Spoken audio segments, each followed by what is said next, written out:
तो स्वागत है। आज हम डेटा क्वेरी परफॉर्मेंस की दुनिया में एक दिलचस्प मुकाबले को देखने वाले हैं। हमारे सामने 3 बहुत ही दमदार दावेदार हैं और हम ये पता लगाएंगे कि कौन सा टूल डेटा वर्कफ्लो को सच में बदल सकता है। ये एक ऐसी परेशानी है जिससे हम सब गुजरे हैं, है ना?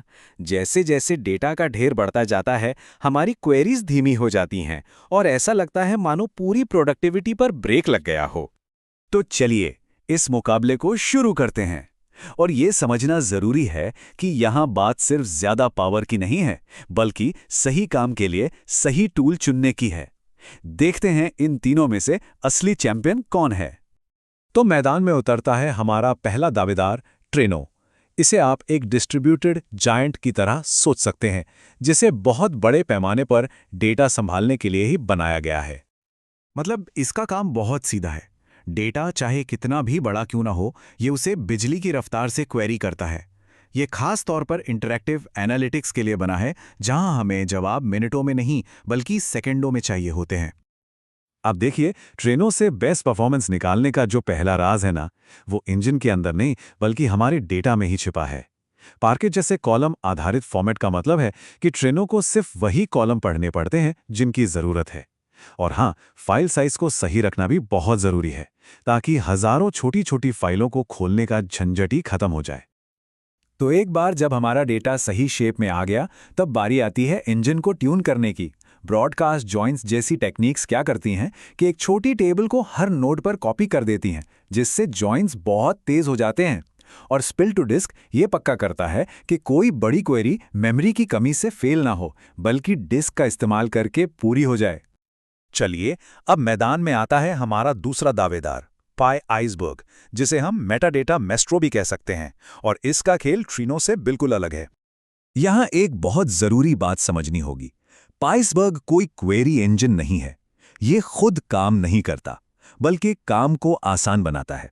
इसे एक स्मार्ट मैनेजर की तरह सोचिए, जो डेटा को इतने अच्छे से ऑर्गेनाइज रखता है कि असली इंजन उसे तेजी से ढूंढ सके। तो पाइसबर्ग का असली जादू कहाँ है?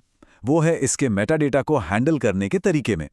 ये पूरा डेटा पढ़ने की जगह पहले उसके इंडेक्स या मैनिफेस्ट को देखता है। इससे ये बिना डेटा को हाथ लगाए ही तय कर लेता है कि किन फाइलों को पढ़ना ही नहीं है। और यही इसकी सबसे बड़ी टाइम सेविंग ट्रिक है। और यही बात हमें इस सबसे जरूरी पॉइंट पर लाती है। पाइसबर्ग कोई हैवी लिफ्टर नहीं है, ये एक स्मार्ट मैनेजर है। इसका सबसे अच्छा इस्तेमाल तब होता है जब ये ट्रेनो या स्पार्क जैसे पावरफुल इंजन के साथ मिलकर काम करता है, उनके लिए रास्ता साफ करता है। और अब बारी है हमारे तीसरे और आखिरी दावेदार की, data fusion, the embedded engine. ये इसलिए अलग है क्योंकि ये कहीं बाहर नहीं रहता, ये सीधे ऐप के कोड के अंदर बैठकर अपनी स्पीड का कमाल दिखाता है। तो डेटा फ्यूजन इतना तेज क्यों है? इसका सीक्रेट छुपा है 2 चीजों में, रस्ट और अपाचे एरो। ये डेटा को बार बार डिस्क से नहीं पढ़ता, बल्कि सीधे मेमोरी में प्रोसेस करता है। और हम सब जानते हैं, मेमोरी डिस्क से हजारों गुना तेज होती है, इसलिए इसकी परफॉर्मेंस कमाल की होती है। डेटा फ्यूजन को ऑप्टिमाइज करने का मतलब है अपनी मशीन की पूरी ताकत का इस्तेमाल करना। एरो फॉर्मेट के साथ डेटा को कॉपी करने की जरूरत खत्म हो जाती है और पैरेललिज्म को सीपीयू कोर से मैच करके हर कोर को काम पर लगाया जा सकता है। ये सब मिलकर एक ही मशीन पर बेजोड़ स्पीड देते हैं।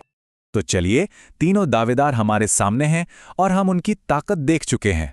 अब वक्त है असली मुकाबले का, फाइनल शोडाउन का।